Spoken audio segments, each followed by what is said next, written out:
Bienvenue dans le monde merveilleux de la relation client à distance. Un monde loin des yeux, près du cœur.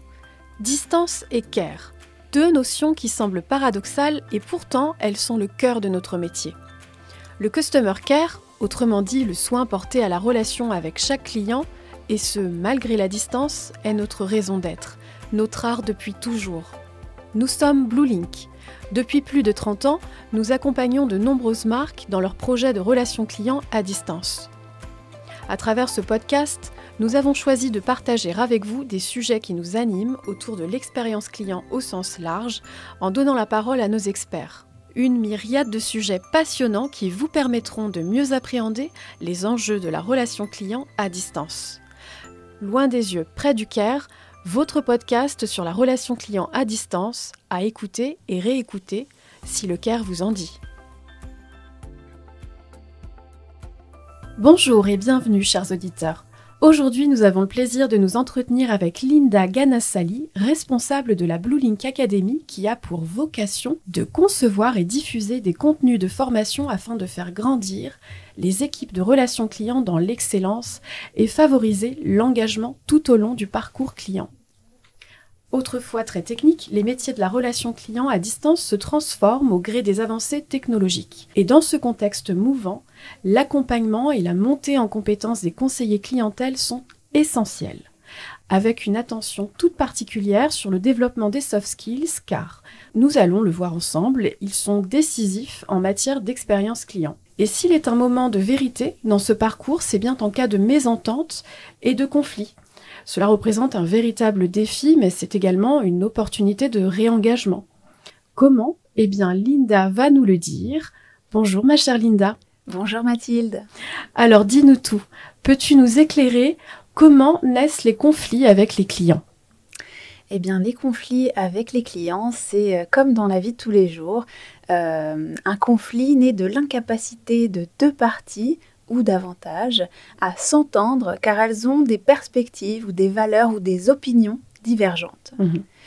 Donc dans nos métiers, ça peut être un retard de livraison, un produit non conforme aux attentes, une facturation qui ne correspond pas à ce qui a été convenu par téléphone. On peut parler de frais injustifiés, d'un service après-vente qui prend du retard ou un conseiller clientèle qui tarde à répondre. En réalité, les motifs de mécontentement potentiel sont très nombreux et l'image de marque pâtit d'une satisfaction client en baisse. Ce qu'il faut, c'est rétablir l'écoute en réalité. C'est fondamental pour une bonne gestion des conflits avec ses clients et ça a indéniablement des conséquences positives sur la rétention et sur la fidélité et bien entendu sur la réputation de la marque. Oui, je vois. Et concrètement, dis-moi Linda, quels sont les impacts d'une expérience client conflictuelle pour une entreprise ? Alors concrètement, deux statistiques constantes sont à retenir. La première, c'est que près de la moitié des clients disent passer à la concurrence après une seule mauvaise interaction, une seule mauvaise expérience. À partir de 2 mauvaises interactions, ce chiffre atteint 80%. Ah oui. C'est énorme et c'est bien la preuve qu'il faut vraiment être très réactif en réalité. Et puis, la deuxième statistique intéressante, c'est qu'en matière de e-réputation, un client satisfait va parler de son expérience réussie, positive, à 3 personnes autour de lui. Si en revanche, il est mécontent, il n'est pas satisfait de la relation client qu'il a eue avec cette marque, il va en parler à 10 personnes autour de lui. Donc c'est d'autant plus important de verrouiller dès que possible ce genre de conflit-là. Et évidemment, alors aujourd'hui avec les réseaux sociaux, ce sont des chiffres qui sont démultipliés puisque ce sont des choses qui restent. Et tout l'enjeu est là. Il faut gérer les conflits avant qu'ils ne s'enveniment. Avec les bons mots, les bonnes attitudes, les conseillers qui représentent les marques ont le pouvoir de transformer une réclamation en une expérience positive. Et d'ailleurs, au-delà de la sphère professionnelle, Les compétences en gestion des conflits améliorent toutes nos relations et notre qualité de vie personnelle. Et je le dis parce que moi qui ai vraiment suivi ces formations, je m'en sers dans ma vie de tous les jours et ça change la façon dont tu te rapportes au monde et la façon dont tu vas gérer quelque chose qui pourrait vraiment monter en épingle, en fait, une situation compliquée finalement. Et je peux en dire autant. C'est vrai. Oui. Alors justement, dis-nous Linda, comment est-ce qu'on y fait face à ces conflits? Est-ce qu'il y a des moyens, des leviers à mettre en place? Absolument, absolument. En réalité, dès que nous nous sentons menacés ou attaqués ou effrayés, puisque ce sont trois, pour les trois, on va utiliser les mêmes techniques, on a tendance à réagir en fonction d'un instinct de base, un instinct un peu animal, qui est, donc soit on va combattre, soit on va fuir, soit on va rester immobile et on va se figer. Ces réactions-là, évidemment, dans notre vie de tous les jours, aujourd'hui, ça sert à rien du tout. Et encore moins avec les clients. C'est pas du tout comme ça qu'il faut affronter le conflit. Ce qu'il faut, en fait, c'est dépasser la réaction de combat ou la réaction de fuite. Il faut surtout dépasser l'approche où je veux gagner contre mon adversaire. Il n'y a pas de gagnant, il n'y a pas de perdant. Ce qu'il faut, c'est aussi effacer les convictions de supériorité pour répondre au conflit d'une manière qui va favoriser la connexion. Donc là, on parle avec notre client. Notre objectif principal, c'est de nous connecter à lui, de vraiment créer un lien entre lui et la marque. Et c'est seulement à ce moment-là qu'une résolution équitable du conflit va pouvoir être possible. C'est là où d'ailleurs la disponibilité, l'empathie, c'est-à-dire la capacité à comprendre que la réalité de l'autre, de notre client, n'est pas la nôtre, sans jugement, l'écoute va favoriser l'entente. Très jolie formule, Linda, que j'invite d'ailleurs nos auditeurs à retenir. Et à la Blue Link Academy, quelles sont vos préconisations?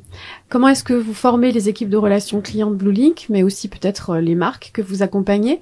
Est-ce qu'il y a une méthode à suivre? Alors oui, il y a complètement une méthode qui est très connue, qu'on utilise beaucoup dans la pédagogie avec les enfants. Et c'est un sujet phare chez nous à la Blue Link Academy. On a dispensé plusieurs modules sur la gestion des conflits qui visent à développer les compétences en gestion conflictuelle pour plusieurs de nos équipes de service client. Et ça s'appuie notamment sur des méthodes de communication non violente. Donc on a 3 principes de base que l'on va devoir suivre. La première étape, c'est l'étape d'observation. C'est-à-dire qu'on va énoncer les faits sans les interpréter. Et d'ailleurs, on va plutôt laisser le client le faire lui-même.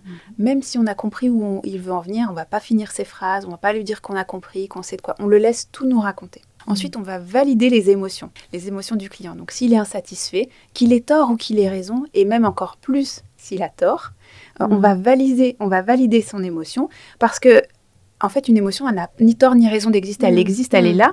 On doit l'accepter comme elle est. Et c'est seulement après qu'on va arriver dans la phase d'action, en fait, où on va vraiment pouvoir faire quelque chose pour son client. On va avoir identifié le besoin et on va passer à l'action. Qu'est-ce qu'on peut faire pour lui maintenant? Et souvent, alors quand c'est très simple, hein, quand l'action est simple à effectuer, quand on s'est trompé, quand on doit corriger quelque chose, voilà, c'est très naturel, on explique ce qu'on va faire, on le fait. Et en principe, la désescalade intervient à ce moment-là. Parfois, le client, il a simplement besoin d'être entendu, d'être écouté. Il attend de nous une certaine considération et c'est ce qu'on va lui donner et c'est peut-être même ce qui va suffire. Et on voit bien dans ce contexte-là que l'aspect humain est clé en réalité. La formation doit jalonner le parcours professionnel de nos ambassadeurs pour renforcer leur savoir-être, leur savoir-faire, les compétences dites douces. Ah, alors nous y voilà. Est-ce que tu peux nous en dire plus ? Qu'est-ce que sont les compétences douces ? Oui, on en entend très souvent parler et d'autant plus aujourd'hui. Ce sont les soft skills. En français, on dit compétences douces et en fait, elles sont liées à l'attitude, au comportement humain, à la posture. Ça vient en complémentarité des hard skills, donc les compétences qui sont plutôt techniques, savoir comprendre un outil, connaître des procédures, savoir quoi faire à quel moment pour gérer telle ou telle demande d'un client. Oui. Et ce sont des qualités comportementales tout aussi utiles dans la vie professionnelle que personnelle. C'est comme ça qu'on les reconnaît en réalité. Et en matière de relations clients à distance, il y a une multitude de modules qui sont développés et dispensés par nous à la Blue Link Academy, justement pour y travailler, pour s'améliorer. Comme lesquels ? Alors je peux te citer la préparation mentale, par exemple, avant de décrocher un appel, la respiration, comment tu places ta voix, la diction, quel vocabulaire utiliser, lequel plutôt éviter, la pleine conscience, des sujets qui sont vraiment passionnants et qui font automatiquement que tu vas mieux faire ton métier. Et dans le même registre, savoir écouter, oser proposer, observer, questionner, faire preuve d'une attention constante et soutenue, ça c'est hyper difficile toute la journée. C'est un métier qui est très dur pour ça. Et personnaliser des propositions en fonction de l'interlocuteur, tout ça, ce sont des aptitudes qui sont de véritables clés pour favoriser des expériences humainement augmentées, si tu veux. Très intéressant. Et dis-moi en conclusion, est-ce qu'il y a un message qui te tient à cœur en matière de care ? Oui, évidemment. Je pense aujourd'hui, l'intelligence artificielle générative qui bouleverse les compétences liées au métier de la relation client, on le voit tous les jours, ça évolue très très très très vite. Et ça constitue un support indéniable, évident, pour nos métiers d'aujourd'hui, mais de demain encore plus. Et ça va nous permettre de nous délester de tous les aspects hyper techniques du métier. Et on va enfin pouvoir se concentrer sur l'essentiel, c'est-à-dire pleinement sur nos clients. Dans la gestion de conflits, ce constat-là, il est d'autant plus vrai que toute l'énergie du conseiller doit être canalisée sur le savoir-être, rien d'autre, sur les compétences douces, sur les postures. Et ce résultat-là, il est bénéfique pas seulement pour toutes les parties prenantes. Pourquoi ? Parce que du côté du conseiller, on va donner du sens à leur métier. On va leur permettre de se sentir engagés, d'être d'être utile, en fait, de s'impliquer. Côté client, côté client, c'est évident, hein, ils se sentent reconnus, ils sont écoutés, ils sont entendus, puis il y a de moins en moins de place à l'erreur, on est vraiment avec eux, connectés avec eux. Et côté marque, alors là, il y a des conséquences positives sur la rétention, bien entendu, sur la fidélité aussi, et puis sur la réputation de la marque. Un triptyque vertueux, en somme. Oui. Eh bien, merci infiniment Linda pour cet éclairage passionnant et merci à toutes et tous pour votre écoute. À très bientôt pour un nouvel épisode de votre podcast Loin des yeux, près du Caire. Loin des yeux, près du Caire est un podcast imaginé et créé par Bluelink. Pour aller plus loin, rendez-vous sur notre site web et sur nos réseaux sociaux.